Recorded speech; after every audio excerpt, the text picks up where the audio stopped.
इस तरह से प्रतिदिन आकर के इस कथा का उत्साह बढ़ाएं और हनुमान चालीसा की इस कथा का श्रवण करें और लाभ उठाएं। यह हनुमान चालीसा कथा 40 चौपाइयों पे वर्णन किया गया है। 40 चौपाइयों का कि किस तरह से चौपाइयाँ हैं। हमारे सनातन धर्म में 90% लोग हनुमान चालीसा का पाठ करते हैं, पढ़ते हैं, लेकिन अर्थ का पूरा जानकारी ज्ञान न होने के कारण उनको पूर्ण लाभ भी नहीं मिल पाता है। पूर्ण लाभ भी नहीं मिल पाता है। कल मुझसे एक बहन पूछ रही थी, महाराज जी क्या हमें हनुमान चालीसा का पाठ करना चाहिए? मैंने उनसे कहा बहन जी बिल्कुल करना चाहिए। किसी ने उनको ये बता दिया था कि हनुमान चालीसा महिलाओं को नहीं पढ़ाना चाहिए, तो वह भ्रम आज दूर कर देते हैं। सबसे बड़ा प्रमाण हनुमान चालीसा में बाबा ने ही दे दिया है। क्या? जो या पढ़े हनुमान चालीसा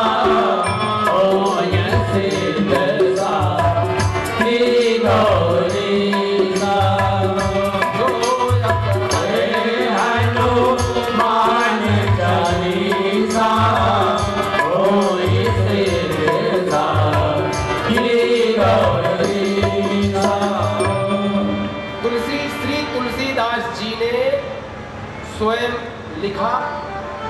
जो या पढ़े, मतलब कोई भी पढ़े, महिला पढ़े, पुरुष पढ़े, बालक पढ़े, वृद्ध पढ़े, युवा पढ़े, कहीं भी पढ़े, किसी तरह से भी पढ़िए, कैसे भी पढ़िए, उसका लाभ मिलेगा। और हो सिद्ध साखी गौरीशा, आपको सिद्धि मिलेगी।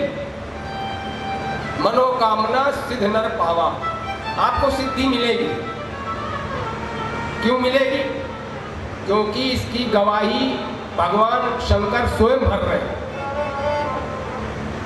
गौरीशा की, गौरीशा, गौरी के जो ईश है, जो स्वामी है, माता पार्वती और शिव स्वयं विटनेस है, गवाही है कि जो भी पढ़ेगा, लेकिन पढ़िए। और ज़्यादा लाभ लेना चाहते हैं, अगर हनुमान चालीसा का लाभ लेना चाहते हैं, तो आप लोगों को हम बता रहे हैं उस तरह से आप करिए, निश्चित रूप से लाभ मिलेगा। क्योंकि धर्म करने का भी एक प्रोसेस है। भगवान को, परमात्मा को पाने के लिए भी एक विधान है, कैसे मिलेगा।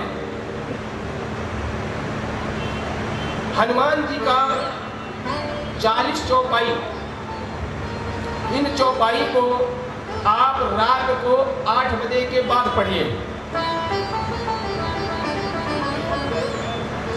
तिल का तेल जलाइए, सरसों का नहीं, तिल का तेल, देसी घी की भी जरूरत नहीं, तिल का तेल जला करके उसमें 2 बत्ती एक साथ मिला दीजिए। जो 2 बत्ती लंबी आती है उनको एक साथ मिला दीजिए। पीली सरसों डाल दीजिए। हम मेरठ में ही रहते हैं और निश्चित रूप से 40 चौपाई 40 दिन पाठ किया और 41 दिन में जरूर बताना मुझे कि आपको क्या लाभ मिला है, लेकिन तरीका हम बता रहे हैं।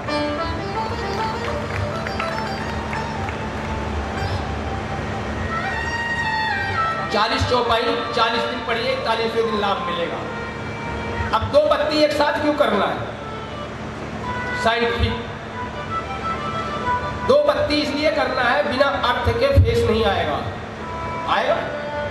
बिना प्लस और माइनस के करंट नहीं आ सकता, और बिना एक्स और वाई से, बिना एक्स और वाई अगर पति और पत्नी नहीं है तो संतान की उत्पत्ति नहीं हो सकती है। डॉक्टर साहब सही कह रहा हूं, ये साइंटिफिक है।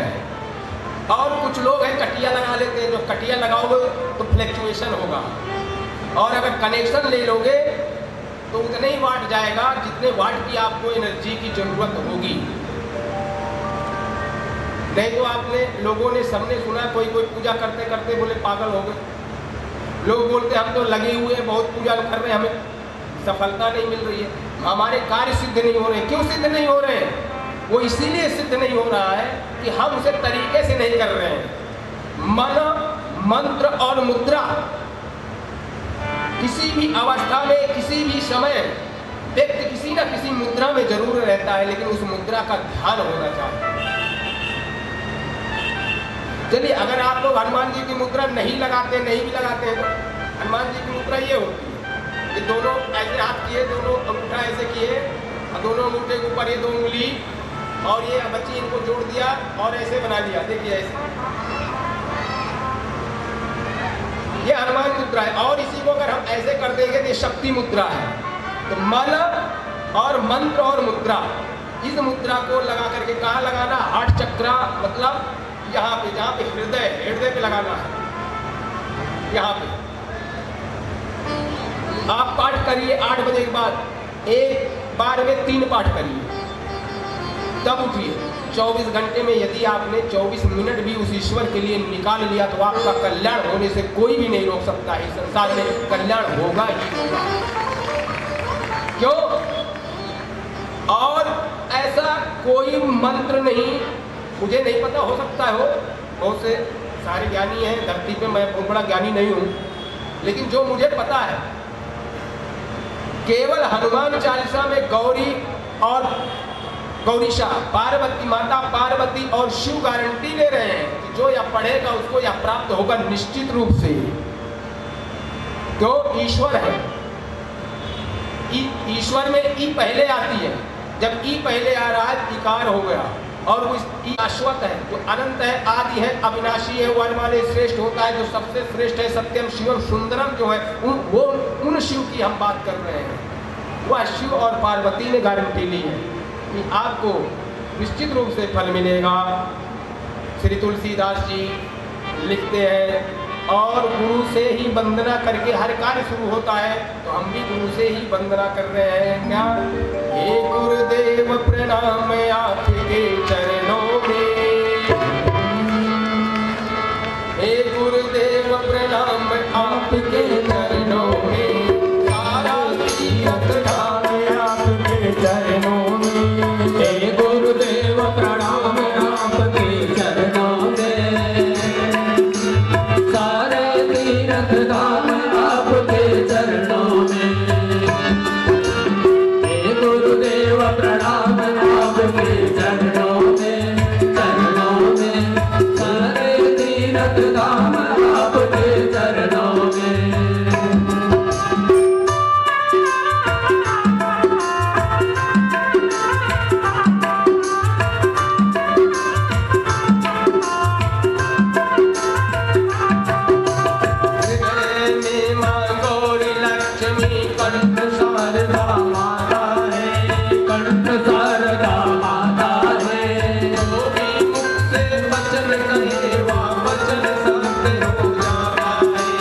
बचन सिद्ध हो जाता है, बचन सिद्ध हो जाता है। गुरु ब्रह्मा है, गुरु विष्णु है, शंकर भगवान आपके चरणों में, चरणों में, हे गुरुदेव प्रणाम आपके चरणों में, सारे तीरथ धाम आपके चरणों में, चरणों में, हे गुरुदेव प्रणाम आपके चरणों में।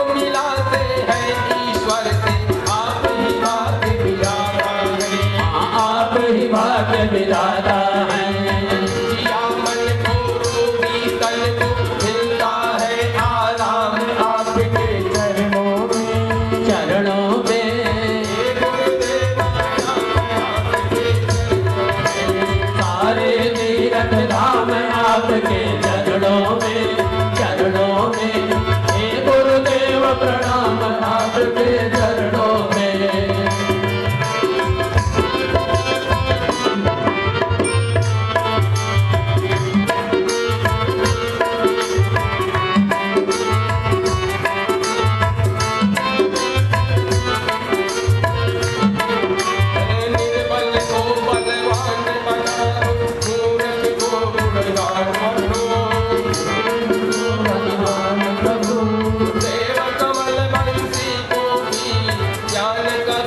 वरदान प्रभु, ज्ञान का दो वरदान प्रभु। हे महादानी हे महाज्ञानी रहूं मैं सुबह शाम आपके चरणों में। चरणों में गुरुदेव प्रणाम आपके चरणों में। सारे तीरथ धाम आपके चरणों में, चरणों में। हे गुरुदेव प्रणाम आपके चरणों में।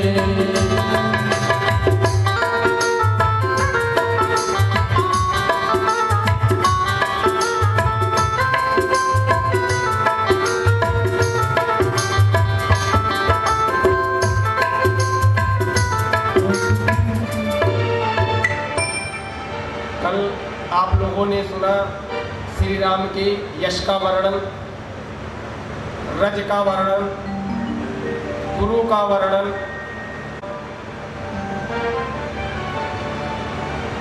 वर्णो रघुवर विमल यश। तुलसीदास जी लिखते हैं वर्ण कर, जो वर्ण करने योग्य है, श्री प्रभु श्री रामचंद्र जी को लिखते हैं और उनकी महिमा का वर्णन कर रहे हैं, उनके यश का वर्णन कर रहे हैं और गुरु से शुरू करते हैं तुलसीदास जी।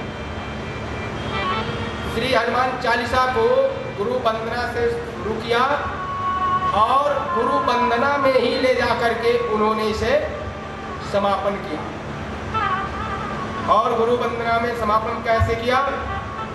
जय जय जय हनुमान गोसाई, जय जय जय हनुमान गोसाई।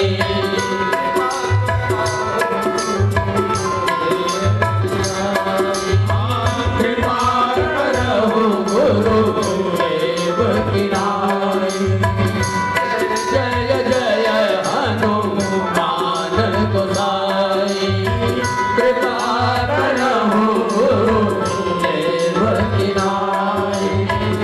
कृपा करहु गुरुदेव की नाई।